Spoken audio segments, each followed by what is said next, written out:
Indian navy इस दुनिया की 7th मोस्ट पावरफुल नेवी है एंड कुछ एक्सपर्ट्स के अकॉर्डिंग बाय 2030 इंडियन नेवी इस लिस्ट में 4th नंबर पे आ जाएगी। अब आई नो आप सभी सुन के काफी एक्साइटेड होंगे, बट अगर हम बात करें चाइना की, जिसके साथ इंडिया ने काफी सारे कॉन्फ्लिक्ट्स फेस करे हैं स्पेशली पास्ट फ्यू इयर्स में, वो इस लिस्ट में 2nd नंबर पे आते हैं। जी हाँ, चाइनीज नेवी, जिसे पीपल लिबरेशन आर्मी नेवी भी बुलाते हैं, वो ऑलरेडी इस दुनिया की 2nd मोस्ट पावरफुल नेवी बन चुकी है with 3 lakh active personnels, 530 ships including 3 aircraft carriers and 600 aircrafts. वहीं अगर हम बात करें इंडियन नेवी की, तो हमारे पास 67,000 active personnels and 75,000 reserve personnels हैं with 150 ships including 2 aircraft carriers and 300 aircrafts. अब अगर हम इन दोनों नेवीज के नंबर्स को कंपेयर करें तो आप इजीली देख सकते हैं कि Chinese navy is far more superior than Indian navy. But ये सारे स्टैट्स देखने के बाद अब जो मैं आपको बताने वाला हूं वो आपके लिए किसी शॉक से कम नहीं होगा। अगर हम बात करें इंडिया एंड चाइना के बीच में एक नेवल वॉरफेयर की, तो उसमें चाइनीज नेवी के जीतने के चांसेस ना के बराबर हैं।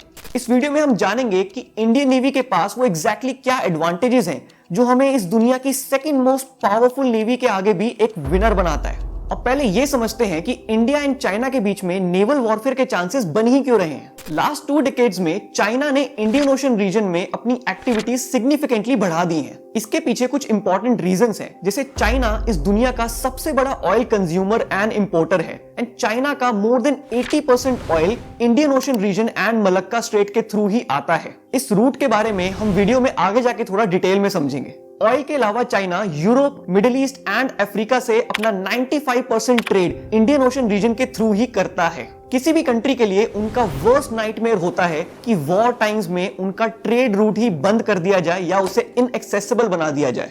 ऐसा होने पे उस कंट्री की आधी हार तो वहीं हो जाती है। इसलिए चाइना के लिए इंडियन ओशन रीजन में अपना स्ट्रॉन्ग डोमिनेंस क्रिएट करना बहुत ज्यादा इंपॉर्टेंट है। अब हाइपोथेटिकली सोचिए कि चाइनीज नेवी इंडियन नेवी पे अटैक करने का फैसला करती है। अब यहाँ इंडियन नेवी को जो सबसे पहली एडवांटेज मिलती है वो है इंडिया की ज्योग्राफिकल लोकेशन। चाइनीज नेवी को इंडियन ओशन रीजन में पहुंचने के लिए एक बहुत ही लंबा सी डिस्टेंस ट्रैवल करना होगा, जो साउथ चाइना सी से होते हुए मलक्का स्ट्रेट को क्रॉस करने के बाद कंप्लीट होगा। एंड अगर हम बात करें इंडियन नेवी की, तो उन्हें इंडियन ओशन रीजन को कंप्लीटली गार्ड करने में कंपैरेटिवली बहुत कम टाइम लगेगा। एंड किसी भी वॉर में लॉन्ग रूट्स अपने साथ काफी सारे लॉजिस्टिकल चैलेंजेस भी लेके आते हैं। जैसे चाइनीज नेवी के शिप्स जो ऑलरेडी वॉर जोन में प्रेजेंट होंगे, उन्हें रेगुलर बेसिस पे ammunition, food and fuel stocks पहुंचाना काफी डिफिकल्ट टास्क होगा, बिकॉज सिर्फ इस काम के लिए उनकी नेवी के बहुत सारे शिप्स यूज होंगे एंड ये कंप्लीट प्रोसेस काफी ज्यादा टाइम कंज्यूमिंग भी होगा। लॉन्ग रूट्स पे शिप्स को रिफ्यूलिंग की भी जरूरत पड़ती है एंड ये तभी पॉसिबल हो पाता है जब सेम रूट पे प्रेजेंट नियर बाय कंट्रीज के नेवल वेसल्स आपके शिप को रिफ्यूल करते हैं। एंड इस सिनेरियो में चाइनीज नेवी के सी रूट पे प्रेजेंट कंट्रीज जैसे कि Indonesia, Thailand, Malaysia and Singapore के इंडिया के साथ काफी हेल्दी रिलेशंस हैं एंड इसी वजह से चाइनीज नेवी को वॉर टाइम्स में रिफ्यूलिंग में भी इश्यूज हो सकते हैं। चाइना के पास एक मास्टर प्लान है जिसे स्ट्रिंग ऑफ पर्ल्स स्ट्रेटजी कहते हैं। इसके अंडर चाइना इंडिया की नेबरिंग कंट्रीज में अपने स्ट्रेटेजिक नेवल बेसिस क्रिएट कर रहा है। अब ऐसा करके चाइनीज नेवी अपनी स्ट्रेंथ का कुछ पार्ट तो इंडियन ओशन में डिप्लॉय कर देगी, बट वॉर टाइम्स में majority of the ship with good ammunition and fuel stocks तो चाइना को अपने घर से ही भेजने पड़ेंगे। एंड तब काम आएगा इंडियन नेवी का खुद का मास्टर प्लान, जिसे हाइपोथेटिकली नाम दिया गया है necklace of diamonds. Just like China, India ने भी अपनी नेबरिंग कंट्रीज में स्ट्रेटेजिक नेवल बेसिस क्रिएट करना स्टार्ट कर दिया है, बट ड्यूरिंग वॉर इस स्ट्रेटेजी का एक की रोल होगा। अगर हम चाइनीज नेवी के सी रूट को क्लोजली ऑब्जर्व करें तो इंडियन ओशन रीजन में एंटर करने से जस्ट पहले एक बहुत ही नैरो पैसेज आता है। इसे कहते हैं मलक्का स्ट्रेट। ये straight Indonesia, Malaysia and Singapore के बीच से जाता है। मलक्का स्ट्रेट इस दुनिया का बिजिएस्ट स्ट्रेट है जो इंडियन ओशन को पैसिफिक ओशन से ज्वाइन करता है। अब ये पॉइंट थोड़ा इंटरेस्टिंग है।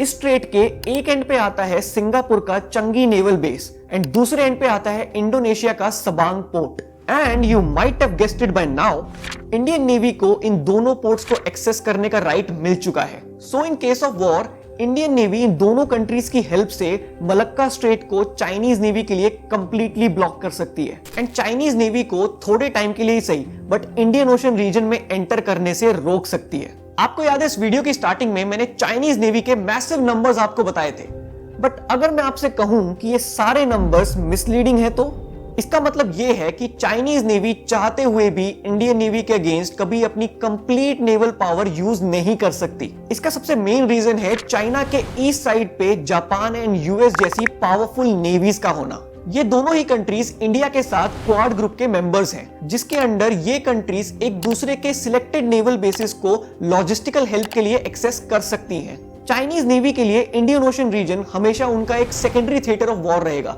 एंड उनका प्राइमरी थिएटर हमेशा उनके होम वाटर्स ही रहेंगे।